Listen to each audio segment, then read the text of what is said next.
Alors, je vous ai dit tout à l'heure que le private equity était la meilleure classe d'actifs. Je voudrais vous le démontrer. Pour l'illustrer, on vous a présenté ici un graphe simple. On vous a mis sur la barre verte, sur 5 ans, 10 ans, 15 ans et 20 ans, la performance moyenne du private equity mondial. Et on vous a mis sur la barre grise, à côté ici, la performance des marchés cotés sur la même période, en réincorporant évidemment les dividendes, de ce qu'on appelle le MSCI World Index. C'est la performance des marchés cotés boursiers. Et vous voyez deux choses sur ce graphe. La première, c'est qu'en valeur relative, le private equity bat les marchés cotés sur longue période de 5 à 7% par an tous les ans. Ça fait évidemment un écart de performance très important sur longue période. Il vaut mieux être en private equity que sur les marchés cotés. Maintenant, en valeur absolue, le private equity est la seule classe d'actifs qui, sur longue période, permet de livrer des retours compris entre 10 et 15% par an. Alors aujourd'hui, dans un monde où les taux d'intérêt sont nuls ou quasiment négatifs, dans lequel les fonds euros rapportent entre 0,8% et 1,2%, dans laquelle le cash est pratiquement taxé partout en Europe, dans laquelle la bourse rapporte entre, en termes de rendement moyenne période, entre 3 et 5%, avec une volatilité très importante, dans laquelle les marchés immobiliers rapportent entre 2 et 4%. Il est évident que vous devez avoir dans un portefeuille de qualité institutionnelle du private equity pour sa qualité de surperformance relative et pour sa performance absolue. C'est la seule classe d'actifs qui, sur longue période, permet d'aller chercher des retours compris entre 10 et 15% par an. Alors, on a parlé de la surperte du private equity. En termes de retour, il y a une chose dont on n'a pas encore parlé, c'est la volatilité. Une autre des raisons qui font que les institutionnels et les grandes familles privilégient le private equity, c'est que le private equity est beaucoup moins volatile que les marchés boursiers. Alors, on vous a mis ici une courbe que je trouve incroyable. Sur 45 ans, la performance moyenne du private equity tous les ans. Et on voit plusieurs choses assez étonnantes sur ce graphe. Un, le private equity n'a jamais perdu d'argent sur les 45 années passées. C'est totalement spectaculaire. Je ne connais aucune autre classe d'actifs qui n'ait jamais perdu d'argent sur des périodes aussi longues. La deuxième chose étonnante, c'est que, évidemment, le private equity a une certaine cyclicité. Tous les produits financiers ont une certaine cyclicité.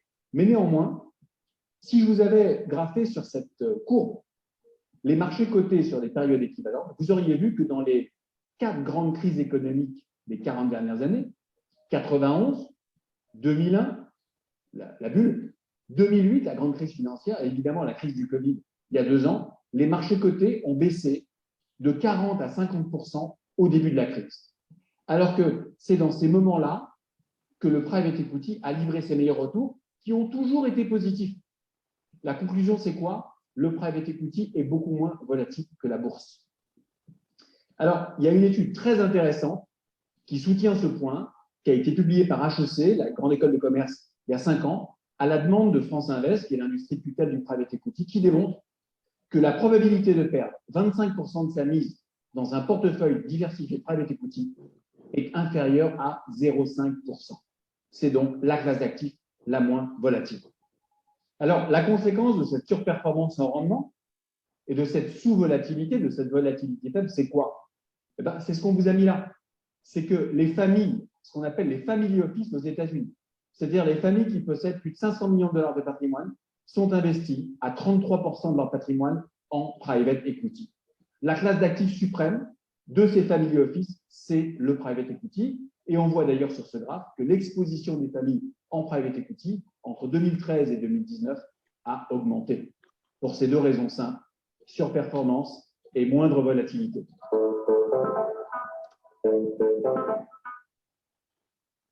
Eh bien voilà, voilà le décor est planté sur le private equity. Je vais donc vous faire une présentation que je fais apparaître tout de suite. Voilà.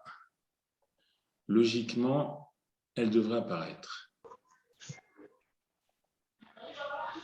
Donc, vous venez de voir Frédéric Stollard qui travaille depuis 30 ans en private equity. Maurice Chéniaud, lui, est le pionnier, et je dirais le pape du private equity en Europe. Il a 50 ans d'expérience. Et donc, effectivement, le problème du private equity, c'est qu'on n'arrive pas à y accéder. J'effectue, ou plutôt je travaille dans ce secteur d'activité depuis 31 ans maintenant, et en l'occurrence, je n'ai jamais pu faire investir mes clients, ni moi-même, ni ma famille, dans du private equity pour la simple et bonne raison que nous ne pouvons pas y accéder, car les tickets sont malheureusement trop importants. Donc, Maurice Chéniaud, que vous voyez à l'écran à gauche, a essayé de développer ce private equity dans un premier temps auprès des institutionnels. Stéphane, excuse-moi, on ne voit pas de présentation. On ne voit pas la présentation? Non. On attendait tous patiemment, tu vois, et poliment, mais on ne voit pas de présentation. Alors, on va repartager l'écran parce que le problème doit être là. Alors, on va arrêter. Hop. Voilà, on va faire ça comme ça.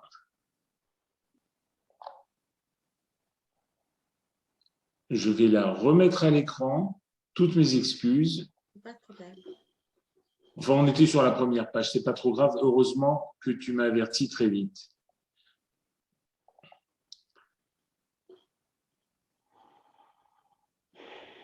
Voilà. Et donc, en toute logique, donc maintenant, il faut que je repartage l'écran. Autrement, voilà. Là, logiquement, dans moins d'une seconde, ça devrait être là. Non, toujours pas, Stéphane. Ah, c'est bon, maintenant c'est bon. C'est bon, parfait.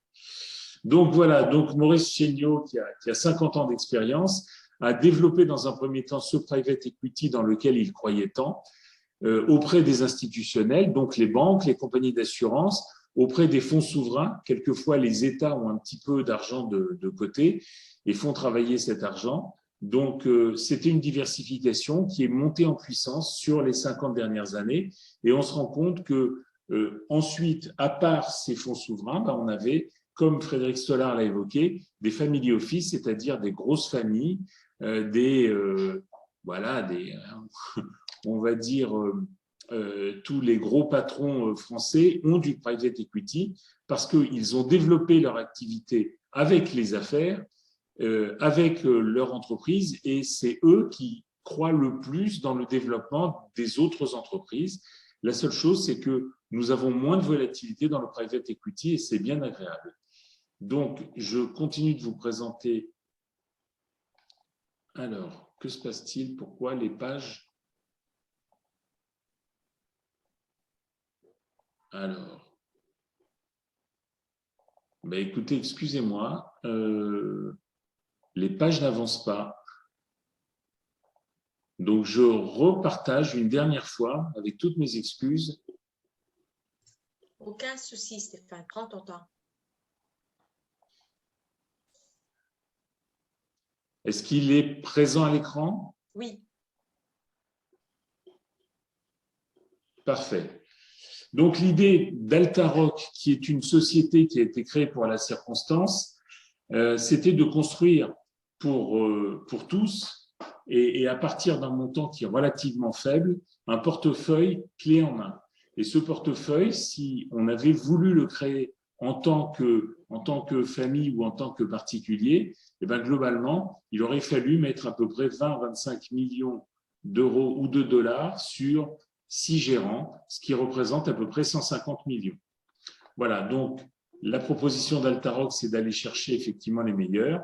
Donc, on recherche du private equity, mais pas seulement. On recherche le meilleur du private equity, donc qui est effectivement très performant et très diversifié. Et donc, comme je vous le disais, c'est accessible à partir de 100 000 euros, mais ce n'est pas 100 000 euros immédiats, puisque vous ne pouvez pas confier de l'argent à un gestionnaire et lui demander d'investir immédiatement cet argent. Donc, la montée en puissance se fait sur 5 ans et il a besoin effectivement de 20 000 euros par an pendant 5 ans pour effectivement chercher en permanence, puisque c'est un laboratoire, les entreprises de demain ou celles qui représenteront beaucoup. Voilà, donc l'offre est de qualité équivalente à celle dont disposent les familles les plus fortunées évidemment les investisseurs institutionnels. Donc, c'est présenté en général par un banquier privé ou par un family office. En l'occurrence, aujourd'hui, c'est présenté par votre serviteur conseiller en gestion de patrimoine. Alors, c'est disponible effectivement en compte-titre ou en assurance vie luxembourgeoise. L'offre est 100% digitale, je vous le présenterai un petit peu plus tard. Et donc, le rendement net attendu, net de tous les frais, c'est à peu près, en tout cas, au moins supérieur à 10% par an. Voilà, donc les 6 raisons d'investir, c'est de profiter des performances exceptionnelles du private equity, mais pas seulement. C'est-à-dire que dans le private equity mondial, il y a 4000 gérants, et sur ces 4000 gérants, on a sélectionné les 25% qui ont les meilleures performances. Et donc, au sein des 1000 meilleurs gérants, on a, ou en tout cas Altaroc, a cherché à pénétrer, ce qui n'est pas facile du tout, chez 6 des 1000 meilleurs gérants du private equity. Bien évidemment, c'est une équipe d'investisseurs très expérimentés et je dirais pour y arriver, il ne suffit pas simplement de frapper à la porte de sociétés qui sont sursouscrites aujourd'hui. Il faut que vous compreniez que ces gérants qui travaillent depuis 20, 30, 40, 45 ans, 50 ans pour les plus anciens, ont des performances qui sont telles que globalement, les personnes qui y sont investies, au terme de ce placement, redémarrent avec eux, ont un droit de préférence. Et bien évidemment, si à un moment donné, il y a un fonds qui pesait 200 millions de dollars et qu'à terme, il représente 450 millions de dollars, ben c'est plus 200 millions qu'il faut investir, mais 450. Et donc, globalement, il n'y a pas de place. Donc, le travail de sélection d'Altaroc a été très important, mais surtout, il faut que je vous parle d'Altamir, puisque Altamir, c'est une société de private equity qui investit dans du private equity depuis de très longues années. Et aujourd'hui, Altamir a pris un relatif ou un pseudo-risque en disant aux sociétés, aux 6 investisseurs, aux 6 sociétés dans lesquelles seront investis les fonds, qu'il y aura un investissement entre 60 et 100 millions pour le millésime 2022. Ça veut dire que Altamir doit investir 60 millions au minimum sur 6 sociétés, c'est-à-dire 360 millions d'euros. Et si ces 360 millions d'euros sont développés auprès de particuliers, c'est parfait. Le but sera atteint. Mais Altamir, au minimum, mettra 30 millions. Par contre, ce qui ne sera pas vendu, ce qui ne sera pas diffusé auprès des particuliers, sera pris par Altamir. Donc, il ne suffit pas simplement de dire on va faire un produit, il faut aussi avoir les reins suffisamment solides pour aller rechercher ces sociétés, ces investisseurs, pour aller frapper à leur porte et pour obtenir effectivement des poches relativement importante pour que nous puissions y investir.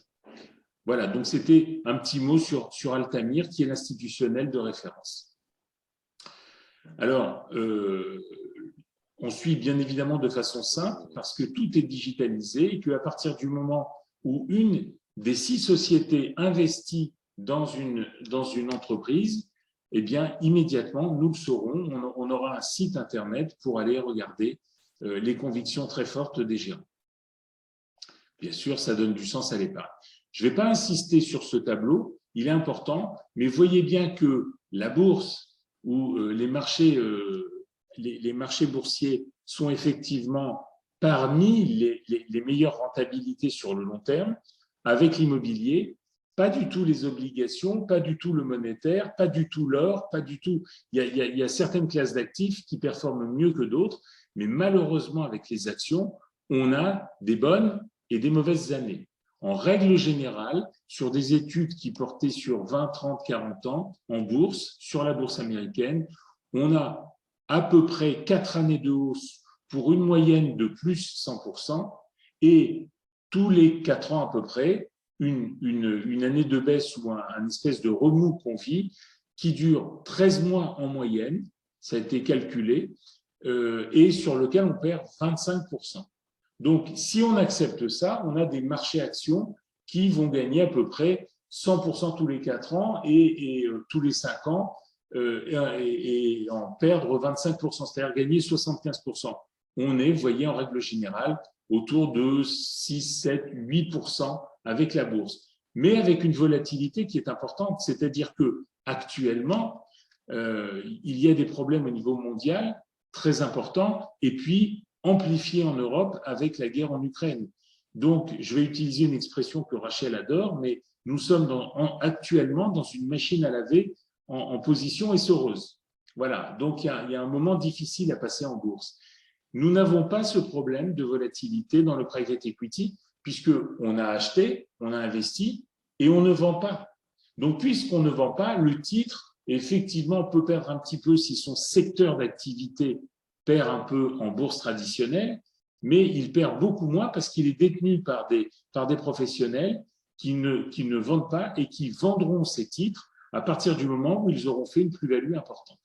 Voilà pourquoi on évite avec le private equity ces mauvais moments de bourse, ou en tout cas ils sont tout à fait diminués par rapport à ce qu'on connaît en bourse. Donc une classe d'actifs qui génère une surperformance très notable sur le moyen terme, 5 à 7% de plus que les marchés actions. Vous voyez, c'est la ligne verte. Donc sur 5 ans, à peu près 15% au lieu de 10, sur 10 ans, 10% au lieu de 6, sur 15 ans, 14% au lieu de 8, et sur 20 ans, 11% au lieu de 5. Pourquoi sur 20 ans? Parce que quand on va sur 20 ans, on attrape malheureusement des périodes difficiles, comme la crise de 2001 et surtout de 2008. Voilà.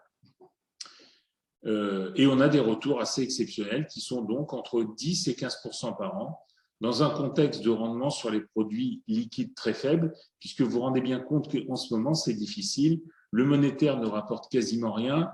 On a des taux obligataires qui sont négatifs. On est arrivé à quelque chose de complètement fou, c'est-à-dire que le cash déposé en banque est taxé de manière négative. En Europe, c'est moins 0,50%. Et on a des rendements très faibles sur les fonds euros qui sont basés sur des obligations d'État, lesquels États sont malheureusement très et de plus en plus endettés. Voilà donc, vous aviez vu ce graphe, donc je n'insiste pas. On a des bonnes et des mauvaises années comme partout, mais elles ont toujours été positives. Donc c'est quand même très agréable. Voilà. Une classe d'actifs qui est plébiscitée évidemment par les investisseurs institutionnels les plus performants et par les family office ou les investisseurs privés les plus sophistiqués, donc les Bernard Arnault, tous les grands patrons diversifient dans d'autres entreprises et qui lui allouent typiquement 15% de leur patrimoine, ça c'est pour les institutionnels, et pour les family office et pour les privés, on est plutôt à 32, 33, 35% actuellement. Alors, il y a, et ça vous ne l'avez pas vu, des écarts de performance entre les gérants du PE, donc du private equity, et ces écarts de performance sont que là où sur 20 ans, le private equity dans son ensemble réalise 12,20% par an, eh bien les meilleurs gérants, quand on ne prend que la crème de la crème, ont réalisé 20%. Sur 15 ans, 23%, sur 10 ans, 22%. Donc on est, quoi qu'il arrive, supérieur à 10%, et probablement plus près des 20.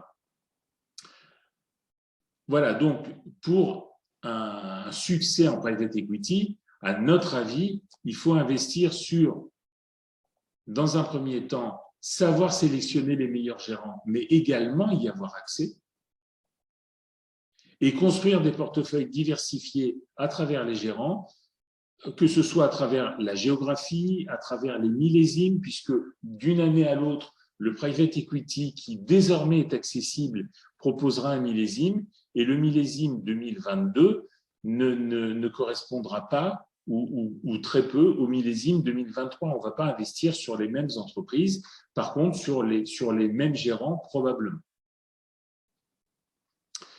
Alors le track record est exceptionnel sur la durée, avec au moins 25 ans d'historique, avec des rendements supérieurs à 15% sur les 20 dernières années, avec un retour sur le cash qui est doublé, au minimum doublé, et des fonds diversifiés avec une forte pondération, évidemment en Amérique du Nord, en Europe et en Asie, sur les secteurs les plus porteurs que sont la tech, la santé, le business service, le digital. Donc, la cible d'Altaroc, la voilà. Donc, on a, pardon, c'est pas bien écrit là, mais c'est la santé. Donc, la tech et telco, les téléphones et les communications pour 50%, la santé pour 20%, l'Internet pour 10% et les services pour 20%.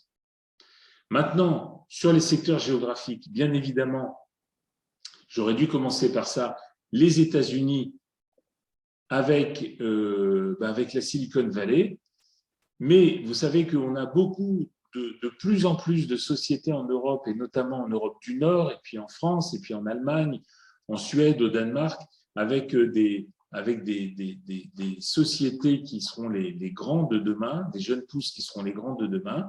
Et puis, ce qu'ils ont pudiquement appelé l'Asie et le reste du monde, eh bien, dans l'Asie et le reste du monde, il y a beaucoup d'Israël, pour la simple et bonne raison que nous avons également beaucoup de chercheurs et beaucoup de très, très bonnes idées en Israël.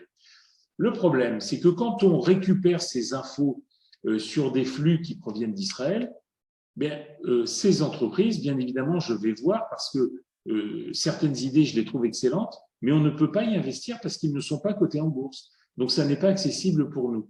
Et donc, avant ce parcours boursier, il y a un parcours qui peut être appréhendé par le private equity et c'est évidemment ce qu'on recherche. Alors, les fonds sont très compliqués à identifier parce qu'ils sont en majorité basés à l'international, historiquement. Ils sont très difficiles d'accès, mais surtout, il y a des tickets d'entrée qui sont très élevés. Le minimum, c'est 10 millions de dollars, mais certains fonds sont très exigeants et on ne peut pas rentrer chez eux à moins de 25 millions de dollars. Mais surtout, regardez ça, c'est des fonds qui sont généralement sursouscrits. On ne peut pas y entrer. Donc, il y a un réinvestissement. Pourquoi? Parce qu'il y a un réinvestissement significatif des investisseurs historiques et très peu de place pour les nouveaux investisseurs. Voilà. Pas d'intérêt pour ces fonds à aller chercher des clients privés parce qu'ils n'ont pas besoin, ils ont les clients historiquement et donc ils ont qu'à ouvrir la porte ou ouvrir la fenêtre pendant 10-15 jours et effectivement, leur objectif de collecte va être réalisé. Et puis, pourquoi ils ne vont pas chercher des clients privés? Parce que c'est trop complexe à collecter, à administrer. Voilà, c'est trop compliqué. Ils recherchent surtout des investisseurs qui viendront dans tous leurs fonds. Voilà, on a des équipes, Maurice Chéniaud, 50 ans d'expérience, Frédéric Stollard, 30 ans, Dimitri Bernard, 20 ans. Il a travaillé chez Indosuez et chez Ardian. Donc, c'est des grands noms du private equity. AE3, c'est une centaine d'années d'expérience. Et donc, Altamir a été créé en 1995 par Maurice Chéniaud pour permettre à tout investisseur privé d'accepter par la bourse aux performances du private equity. Donc, la première ouverture de Maurice Chéniaud aux particuliers, ça a été de faire une entreprise qui n'investissait que dans du private equity et de dire, si vous en voulez, vous en achetez en bourse. Vous rentrez, vous sortez comme vous voulez. Mais il n'y a plus de place. Les gens qui ont investi dans Altamir ne vendent pas leurs titres. Donc, aujourd'hui, c'est 1,4 milliard de fonds propres, dont 65% qui appartiennent à M. Chéniaud, un track record exceptionnel sur longue période, croissance supérieure à 15% par an et un retour pour actionnaires supérieur à 20% par an sur les 10 dernières années. Quelqu'un qui aurait mis 100 000 en 2011 disposerait aujourd'hui de 639 000 euros 11 ans plus tard. Mais ça, c'est un cas particulier. Ce n'est pas là-dedans que je vous propose d'investir. Altamir, simplement, c'est le partenaire, le fonds qui a construit l'offre Altaroc d'aujourd'hui et qui assumera de toute manière le papier qui a été sur lequel les engagements ont été pris avec ces actionnaires, avec ces investisseurs historiques. Alors, Altamir sera engagé, quoi qu'il arrive, à hauteur de 90 millions d'euros dans les 3 premiers millésimes, c'est-à-dire 30 millions sur chacun. Voilà, donc Altamir va porter une partie des engagements. Ça veut dire qu'il ne s'agit pas simplement de vendre un produit à des particuliers, mais il y a un engagement d'Altamir d'être le premier investisseur du fonds et d'accompagner le développement parce que, purement et simplement, ils y croient. Quand je vous ai dit que chez les investisseurs fortunés, on avait en moyenne 32-33% d'investissement, vous avez, on va dire, quelqu'un qui est complètement jusqu'au boutiste et qui est Maurice Chéniaud et qui détient 100% de ses fonds en private equity. Voilà. Alors, il y a du private equity avec effectivement des idées. Les idées, ce n'est pas de dette d'entreprise, pas d'infrastructure, pas d'immobilier pour garantir les rendements les plus élevés et assurer un rendement à 80% investi dans 5 à 6 fonds d'exception, sélectionnés évidemment pour leur track record exceptionnel sur la durée. Bon, je ne vais pas vous dire que ça fait 15-20%, c'est indiqué plusieurs fois, mais sur ces 5 à 6 gérants sélectionnés parmi les meilleurs au plan mondial, on a effectivement un terrain important. Ce qui est important aussi, c'est de savoir que oui, il y a 6 gérants, mais à l'intérieur, il y a un nombre important de fonds, 30 à 40 lignes par gérant. Donc, on est en transparence à plus de 200 lignes, ce qui dilue le risque. Il y a beaucoup de private equity, mais le private equity qu'ils ont choisi, c'est le buy-out et le growth, c'est-à-dire la croissance, qui sont les deux segments les plus rentables, mais surtout les moins volatiles du private equity. Donc, il ne s'agit pas de faire du private equity pour faire du private equity, mais de choisir celui qui, jusqu'à présent, a été le plus sécurisé pour que les particuliers également puissent y aller. Évidemment, diversifié sur le plan géographique, ça, on en a parlé. Donc, l'offre pensée pour les particuliers maintenant est très facile d'accès. Des appels de fonds réguliers pendant 5 ans. Et la gamme est déjà référencée auprès des assureurs vie luxembourgeois. Pour ceux qui m'ont déjà suivi, ils savent que c'est le vecteur le plus important, à mon avis. C'est-à-dire que pour diverses raisons que je ne développerai pas aujourd'hui, les actifs des clients doivent être au Luxembourg. D'abord pour des raisons de sécurité totale et absolue sur les fonds qui y sont placés, mais surtout de choix, puisqu'on a tous les fonds de la planète, et notamment le private equity. Donc une offre digitalisée avec une souscription en ligne, pas de papier, ce qui est bien agréable, et un accès en temps réel à toute l'actualité du portefeuille et à celle des sociétés sous-jacentes sur le site d'Altaroc. Évidemment, un reporting trimestriel détaillé à lire. Alors, contrairement aux produits financiers classiques, eh bien, on peut suivre en temps réel ou investir le capital. Un petit instant, excusez-moi.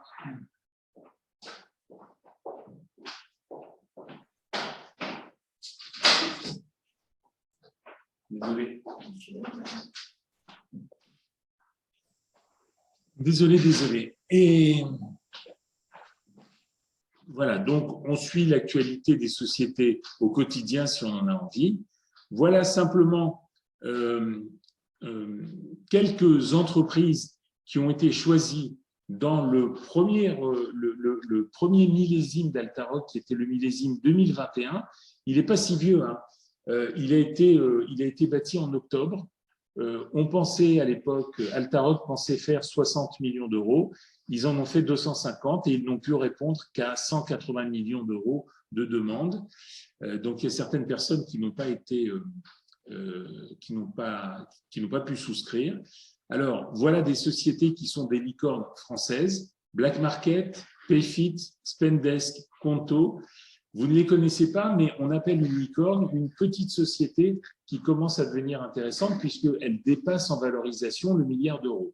Et ce que vous devez connaître, peut-être plus facilement, c'est Twitter, vous devez connaître Alibaba, vous devez connaître Mano, Airbnb, Lenovo, mais surtout Doctolib, qui est vraiment une appli française qui a été bâtie avec les idées de 4 médecins.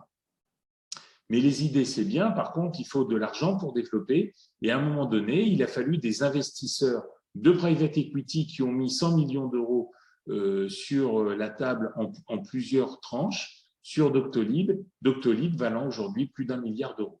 Donc, vous voyez, c'est des investissements qui ne se font pas au tout début de l'entreprise, mais à partir du moment où on voit un développement relativement important.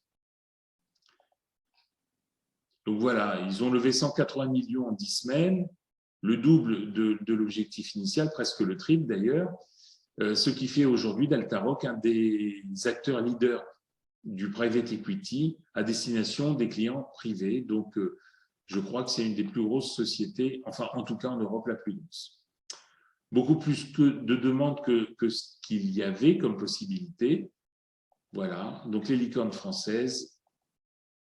Alors, les gérants maintenant. Les gérants, il y en aura 6, en voilà 4. Je ne vais pas rentrer dans le détail. Sachez simplement qu'Apax Partners, c'est très, très, très, très connu dans le milieu du private equity en Europe. C'est même un des plus gros. Et Insight, qui travaille dans la tech aux États-Unis, a une caractéristique très particulière, c'est que évidemment, un ticket minimal de 25 millions, mais dans les entreprises dans lesquelles ils investissent, ils ne vont que sur des entreprises qui réalisent durablement pendant 2 ou 3 ans des performances ou en tout cas des chiffres d'affaires qui augmentent au minimum de 80% d'une année à l'autre.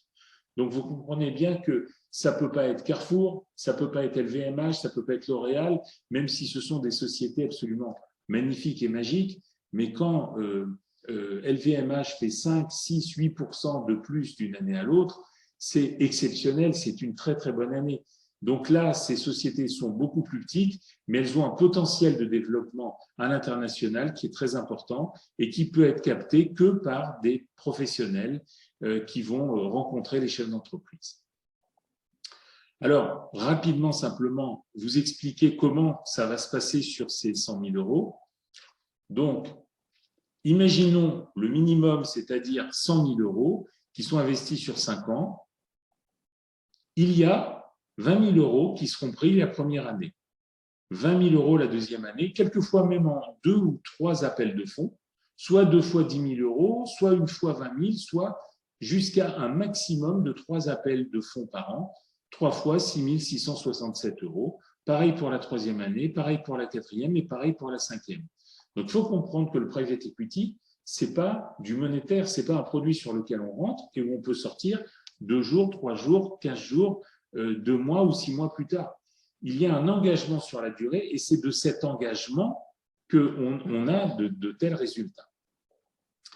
Donc, en gros, il faut savoir qu'on a sorti les 100 000 euros qu'on voulait investir au bout des 5 ans. Par contre, que se passe-t-il pour le retour de cette épargne? Eh bien, il faut savoir que en année,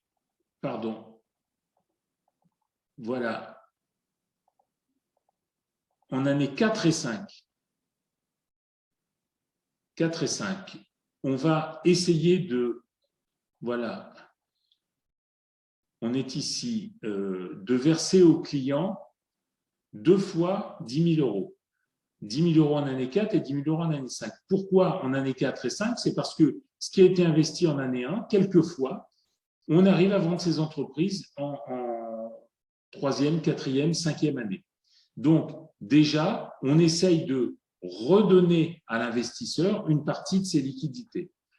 Ce qui est prévu, c'est qu'on lui verse 40 000 euros en année 6 et 40 000 euros en année 7, de telle manière qu'à la fin de l'année 7, en ayant récupéré 10, 10, 40 et 40, c'est-à-dire 100 000 euros, à la fin de l'année 7, on a récupéré la totalité de ce qu'on a versé. Mais pour autant, on est toujours investi dans des entreprises et donc elles seront vendues régulièrement en année 8, en année 9, en année 10 et quelquefois, ce qui n'a pas été vendu au bout de la 10e année puisque l'engagement est prévu pour 10 ans, il arrive qu'il y ait des entreprises qui, à la 10e année, on ne sait pas, par exemple, imaginez qu'on ait fait un investissement il y a 10 ans, en février 2012, eh bien on arrive en février 2022, alors on arrive sur les dernières années avec le Covid et avec la guerre en Ukraine. Donc, peut-être que pour protéger justement l'épargne des clients, il y a un intérêt à prolonger d'une année ou deux pour pouvoir vendre dans les meilleures conditions possibles. Donc, l'engagement est prévu au bout de 10 ans. On espère que tout sera vendu au bout de 10 ans, mais si tel n'était pas le cas, on aurait encore un petit résidu, mais c'est dans notre intérêt en 11e, 12e année.